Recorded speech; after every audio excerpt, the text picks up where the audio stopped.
Kewarganegaraan adalah anugerah yang tertinggi negara dan ia tidak boleh diberikan secara sewenang-wenangnya. Perlembagaan Persekutuan meletakkan syarat-syarat yang ketat untuk melayakkan seseorang individu menjadi warga negara Malaysia. Pada masa yang sama, dasar mengenai kewarganegaraan juga mestilah mengambil kira hak-hak yang sah bagi setiap individu, terutamanya golongan wanita dan kanak-kanak.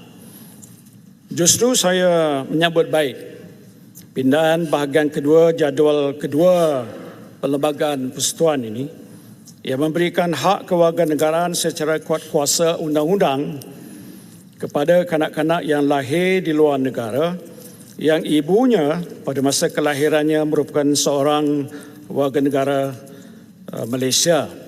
Dan pindaan ini, Tuan Ketua, adalah selaras dengan Manifesto Perikatan Nasional pada PRU yang ke-15. Saya juga bersetuju dengan pindaan yang memberikan hak kewarganegaraan secara kuat kuasa undang-undang kepada anak-anak dalam kategori ini hanya untuk satu generasi sahaja.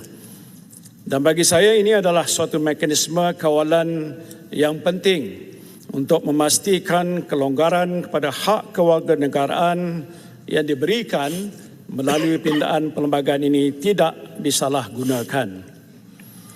Saya percaya kita sebagai rakyat Malaysia yang setia kepada negara tidak mahu suatu masa nanti wujud suatu generasi warga negara Malaysia yang melaksanakan hak-hak sebagai warga negara termasuk hak untuk mengundi dalam pilihan raya tetapi seumur hidupnya tinggal di luar negara dan tidak menumpahkan taat setianya kepada Malaysia.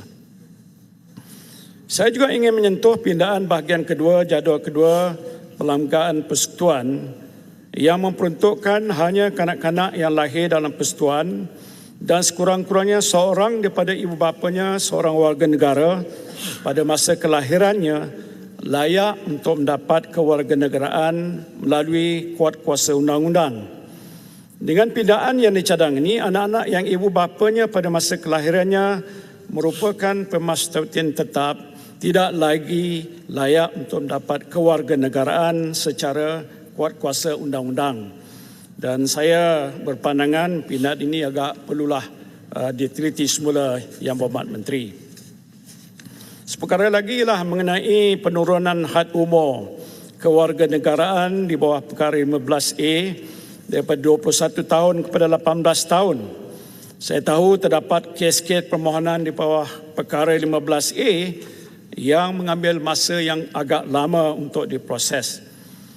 Oleh sebab itu, semasa saya menjadi Menteri Dalam Negeri, kita telah memperkenalkan suatu SOP khusus untuk mempercepatkan tempoh pemprosesan permohonan di bawah perkara 15A dan ini saya fikir adalah penting kerana ia melibatkan kanak-kanak dan jika berlaku kelewatan dalam pemprosesan permohonan maka terlepas peluang untuk memperoleh kewarganegaraan kerana mereka sudah pun melebihi had umur. Justru itu bagi pandangan saya secara pribadi umur 21 tahun yang sedia ini dalam perlembagaan agak wajar dikekalkan kecuali lah jika pihak KDN dapat memberikan suatu jaminan bahawa semua permohonan di bawah perkara 15A diproses secara fast track dengan izin untuk mengelakkan permohonan yang layak terlepas peluang untuk mohon sebabkan penurunan had umur tadi.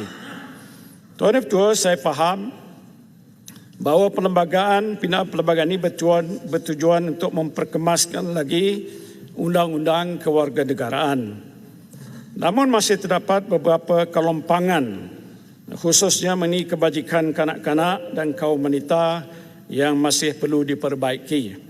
Saya dalam beberapa ketika yang lalu telah pun menemui banyak CSO badan-badan bukan kerajaan yang menyatakan rasa kebimbangan sekiranya pindaan perlembagaan ini diteruskan tanpa mengambil kira kepentingan kanak-kanak khasnya dan juga wanita.